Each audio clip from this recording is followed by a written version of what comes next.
अस्सलामुअलैकुम सामीन। 13 शाबानुल मुअज़्ज़म और 24 फरवरी है।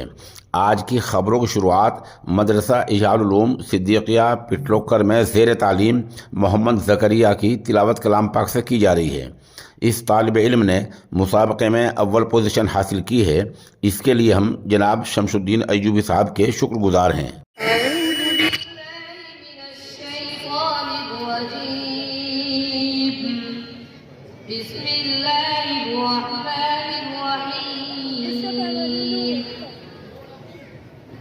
وتلك حجتنا آتيناها إبراهيم على قومه نرفع درجات من نشاء إن ربك حكيم عليم.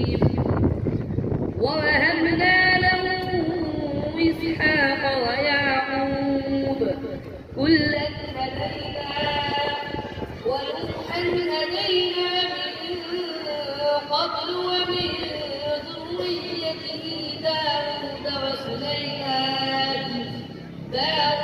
وسليمان وأيوب ويوسف وموسى وهارون وكذلك نجزي المحسنين.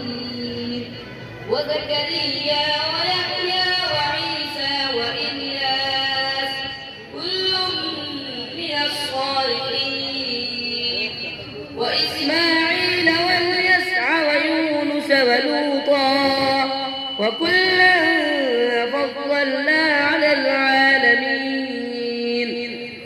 ومن آبائهم وذرياتهم وإخوانهم واجتبيناهم وهديناهم إلى صراط مستقيم.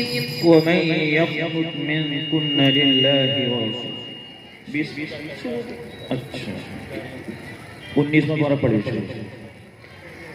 أعوذ بالله من الشيطان الرجيم. وقال الذين لا يرجون لقاءنا لولا أنزل علينا الملائكة أو نرى ربنا لقد استكبروا في أنفسهم وعتوا عتوا كبيرا. يوم يرون الملائكة لا بشرى يومئذ للمجرمين ويقولون حجرا محجورا. وقدمنا إلى ما عملوا من عمل فجعلناه هباء منثورا.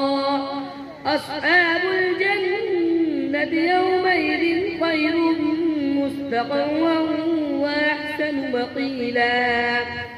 ويوم تشقق السماء بالغمام ونزل الملائكة تنزيلا. صدق الله العظيم.